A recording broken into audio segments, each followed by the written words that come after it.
കവി അയ്യപ്പൻ വിട പറഞ്ഞിട്ട് ഇന്നേക്ക് 13 വർഷമാണ്. ആധുനികതയുടെ കാലത്തിനു ശേഷമുള്ള തലമുറയിലെ മലയാളത്തിലെ പ്രമുഖനായ കവിയായിരുന്നു എ അയ്യപ്പൻ. അയ്യപ്പൻ കുറിച്ചിട്ട വിരഹവാക്കുകൾ മലയാളിയുടെ ഓർമ്മകളിൽ ഇന്നും ജീവിക്കുന്നു. ആ കവി ജീവിതത്തെക്കുറിച്ച് ഓർമ്മപ്പെടുത്തി നമുക്ക് ഇന്നത്തെ വാർത്താദിനം തുടങ്ങാം. പഴയ പ്രേമത്തിൻ്റെ ശക്തി ഇന്നില്ല. പ്രണയത്തിൻ്റെ രീതി അങ്ങോട്ട് മാറി കഴിഞ്ഞു. സാമ്പത്തികമായിട്ടുള്ള ഒരു അടിത്തറയില്ലെങ്കിൽ പ്രണയവുമില്ല, പെങ്ങളുമില്ല, ചങ്ങാത്തവുമില്ല, ഒന്നുമില്ല. ഇന്നത്തെ അവസ്ഥ എനിക്ക് ബോധ്യപ്പെടുത്തിയതാണ്. 2010 ഒക്ടോബർ 21 തിരുവനന്തപുരം നഗരത്തിലെ തമ്പാനൂരിൽ ഓടയിലൊരു അജ്ഞാത മൃതദേഹം കണ്ടെത്തി.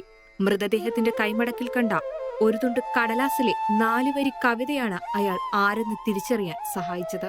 പ്രണയവും നഷ്ടബോധവും വിരഹവും വിഷാദവും കോറിയിട്ട സ്ഫോടനാത്മകമായ ആ വരികൾ മലയാള ഭാഷയുടെ കാലത്തോളം ഓർമ്മിക്കപ്പെട്ടേക്കാം.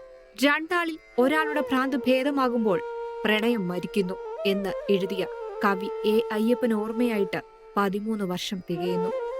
ഗ്രീഷ്മമേ സഖി നമുക്കൊരൂഷ്മള ദീപ്തിയാർന്നൊരു മധ്യാനവേനൽ, എത്രമേൽ സുഖം, എത്രമേൽ ഹർഷം, എത്രമേൽ ദുഃഖമുക്തി പ്രദാനം.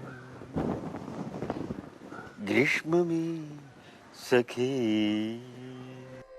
നിന്നോളം ഒരു നിഴലും എന്നെ അലട്ടിയിട്ടില്ല, നിന്നോളം ഒരു വസന്തവും എന്നിൽ വേറിട്ടിട്ടുമില്ല എന്ന് അയ്യപ്പൻ എഴുതുമ്പോൾ അത് മറ്റു പലർക്കും ഏറ്റുപറയാനുള്ള ശബ്ദമാവുക കൂടിയായിരുന്നു. കരളു പങ്കിടാൻ വയ്യന്റെ പ്രണയമേ, പകുതിയും കൊണ്ടുപോയി ലഹരിയുടെ പക്ഷികൾ എന്ന വരികളിൽ അയ്യപ്പന്റെ തന്നെ ജീവിതമുണ്ടായിരുന്നു. പുരയില്ല, പൂവില്ല, ഇര ചൂടുവാൻ തീയില്ല, കരം മുത്താൻ കൈകളില്ല, ഉണ്ടല്ലോ നെഞ്ചിലെല്ലാം. അവനവനിൽ നിന്ന് എഴുതുമ്പോഴും മറ്റുള്ളവർക്കും താതാത്മ്യം പ്രാപിക്കാൻ കഴിയുന്ന ഇത്തരം കവിതകളായിരുന്നു അയ്യപ്പന്റെ പ്രത്യേകത. 2010 ആശാൻ പുരസ്കാരം സ്വീകരിക്കാൻ 2 ദിവസം മാത്രം ബാക്കി നിൽക്കെയാണ് കൈമടക്കിൽ കവിതയുമായി അദ്ദേഹം വിടവാങ്ങിയത്.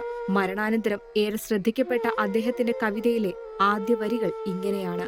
എന്റെ ശവപ്പെട്ടി ചുമക്കുന്നവരോട് ഒസ്യത്തിലില്ലാത്ത ഒരു രഹസ്യം പറയാനുണ്ട്. എന്റെ ഹൃദയത്തിന്റെ സ്ഥാനത്ത് ഒരു പൂവുണ്ടായിരിക്കും. Research desk reporter.